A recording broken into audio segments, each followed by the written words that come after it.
think that would have to be the way that Edward affected me in return, is just really made me love and cherish that relationship. I love you, Aaron. Give me a minute. You guys, we could do a whole panel on stories between me and him. Oh my gosh. My favorite story with you, one of them is when we were in that Italian restaurant. We were at a convention, and we were one of those, and you were like 12, I mean, he was still very young. And we were one of those Italian restaurants where they have the butcher paper, or the paper on the table, and they give you crayons. And we had just finished an autograph session, and I'm sitting beside Aaron, and Aaron's 12, so he's not like, Aaron Dismuke. He's like,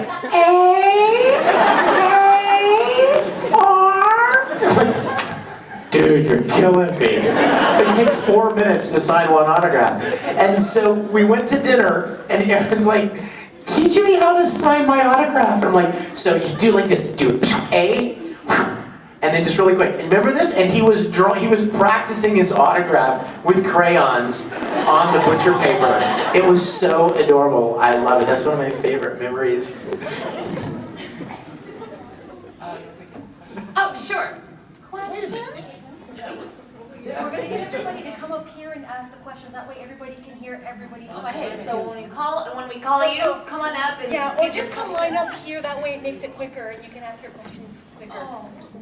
Okay, if you have a question, come on up here. Let's have a line of people. If you'd like to just step on up here. Just line up to be executed. Hi. Silly question. Get out. Do you guys listen to the original Japanese versions of the anime you cast in at all? Yes, absolutely. It is part of the process.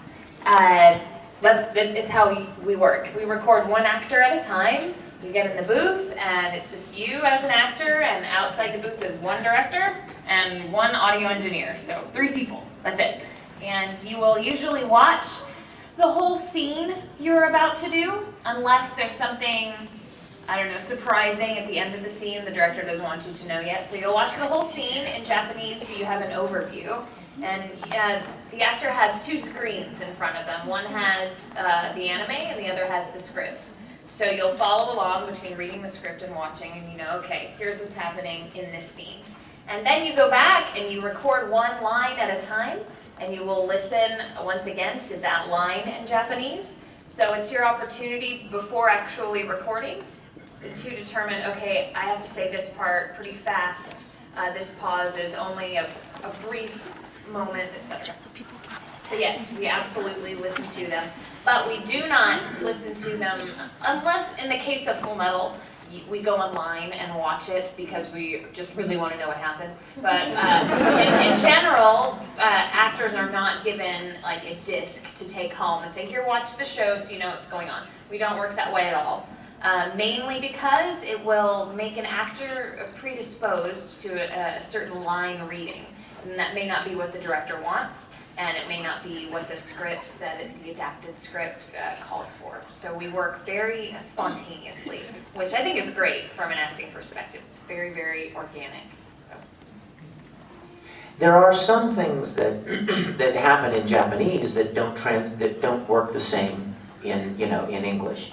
A lot of times reactions or deliveries may be a little different for a different culture. So our job is obviously not to imitate the original. It's to see what they did, get an idea of the emotional, temperature of what they're doing, but then make it our own based on the character that we've created, and make it work, within our culture. I remember watching Speed Racer when I was a little kid, and I didn't even know it was anime. But I loved it. But one thing I remember about Speed Racer was all of the reactions were huge. Like, instead of being surprised by something and going, they'd go, there would be these huge, right? Well, that doesn't work so much in English. So you have to make adaptations based on, your culture. Good question.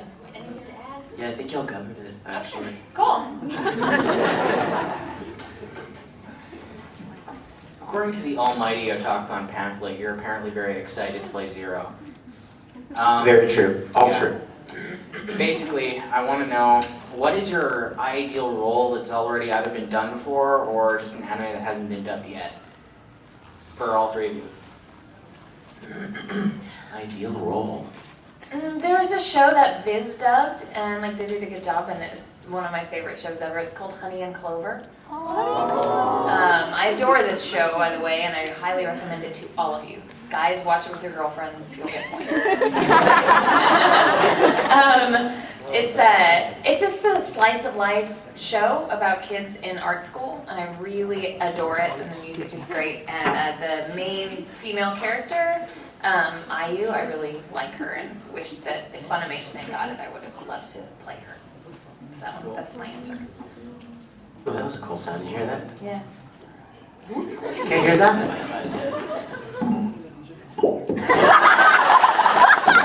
Sweet.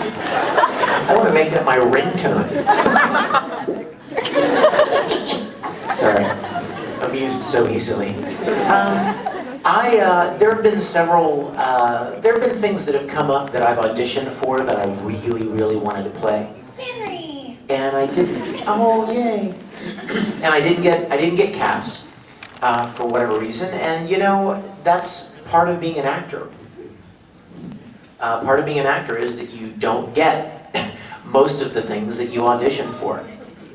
So I used to tell people, I used to actually answer this question. I used to say the name of the character that I that I wished I could have played. And then somebody pointed out to me once that, you know, Vic, you may not have thought of this, but the fans could conceivably think that you're dissing the actor who ended up playing the role, that you're somehow slighting them. Well, that certainly was never my intention. I would never intend to do that. So I stopped answering that question. I stopped saying, like, I wish I could have played that character. It's Winry, I know. Yeah, it is. It's Lust with a British accent. But there are certainly characters that I kind of got excited about and tried out and didn't get them. But that's part of the job. Rejection is part of being an actor. And there are characters coming in other shows that I hope I get to be a part of too. I'm sure. So, yeah. I'm not the only one who hears the pipes, am I? Somebody's playing bagpipes. Welcome to They've Canada. got some skill. Oh, right. Oh, you? Okay. Yeah, well, what Vic says definitely applies. One time I wrote a movie when I was really bored. And the main character is like this awesome guy. I had him like all like designed and everything. He had like 2 desert eagles with blades and stuff. He's like walking down the street in like a cowboy duster and everything. And he gets killed in the beginning. Thanks, Aaron. Ruin the movie for me. He gets killed like the first 5 minutes, and then he proceeds to narrate the entire movie. I was really excited about this movie for a while. And it could have been an anime, and I would have wanted to play him. So. You